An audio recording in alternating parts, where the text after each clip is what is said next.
Alors, je m'appelle Danielle Gugelmo, je suis compositrice. D'ailleurs, j'ai une formation musicale.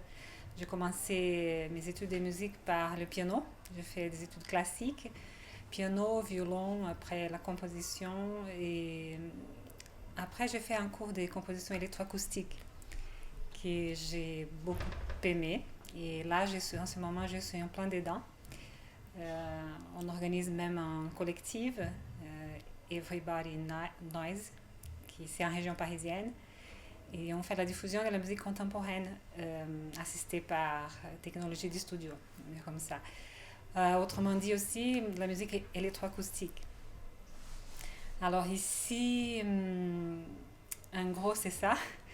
Je suis aussi professeure de formation musicale, accompagnatrice des chanteurs, des chœurs.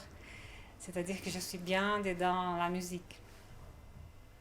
Et les festivals, j'ai découvert par un réseau d'information sur Internet.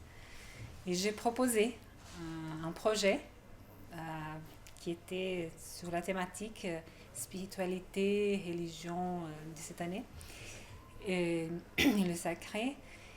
Et mon idée, c'était de faire un mosaïque sonore avec des différents sons des religions d'aujourd'hui.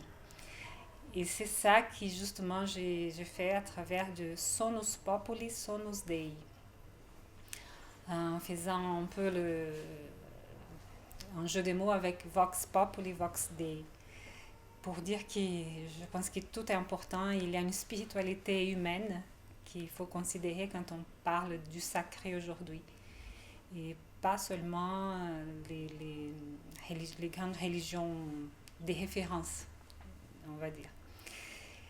Bon, et heureusement, le projet a été accepté, été lauréat. Je suis très contente pour ça.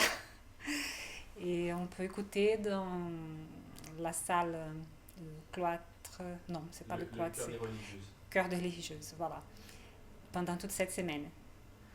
Alors, vous dites qu'on entend, c'est une mosaïque de différentes religions. Qu'est-ce qu'on entend? Ah oui, en fait, elle est organisée en 4 parties, elle est bien... à peu près 10 minutes chaque partie. On a à peu près 40 minutes de musique, de montage, on va dire. La première partie s'appelle La Pulsation, que je travaille surtout avec les rythmes sortis de quelques cultures religieuses. Et en fait, c'est un voyage, comme si c'était un voyage un peu Jules Vernien. Parce que Jules Verne, ça m'apporte beaucoup, parce que je viens de Nantes. Et là, après le deuxième mouvement, on passe à la parole. C'est la religion parlée, les réflexions. Et je fais des lectures, des extraits des livres. J'ai pris comme référence un auteur lyonnais du 19e siècle, c'est Allan Kardec. Après, le troisième volet, c'est la mélodie, où je prends des extraits des mélodies, des chants de chaque religion. Il y a les Tibétains, les moines tibétains, il y a les chants de l'islam, il y a aussi des chants d'église orthodoxe, il y a plein de références des religions aussi américaines et des Indiens. Ça, c'est un peu un résumé que je vous fais. Et le quatrième volet, ce sont les instruments, où j'essaie de faire ressortir tous les timbres qui sont dans cette musique. Il n'y a pas que des cloches, parce qu'il y a beaucoup de cloches, mais il n'y a pas que ça. Il y a des instruments, il y a de la percussion, Il y a par exemple au didgeridoo, un instrument de Nouvelle-Zélande, et il a un son très très particulier, c'est un instrument à vent. Aussi quelques chants accompagnés d'instruments, comme la clarinette, accordéon, etc. Bon, alors c'est ça, c'est un parcours qui je fais un peu par les paramètres musicaux, si vous voulez, le rythme, la mélodie, le timbre, aussi les intensités, bien sûr. Et avec ça, je fais un parcours, un voyage dans les 5 continents. Et c'est pour ça que j'ai décidé d'appeler un peu mosaïque sonore, parce que c'est comme si on faisait un voyage. Et parfois, il y a des éléments qui reviennent, comme dans la pensée. Parce que j'ai dit, c'est un développement continuel, mais il y a aussi, parce que la pensée, elle est continue. Et parfois, quand on pense quelque chose, c'est pas toujours, on pense maintenant, mais on revient aussi en arrière. C'est-à-dire, on se rappelle de quelque chose. Et il y a ces genres de moments aussi dans ce déroulement. C'est à peu près ça.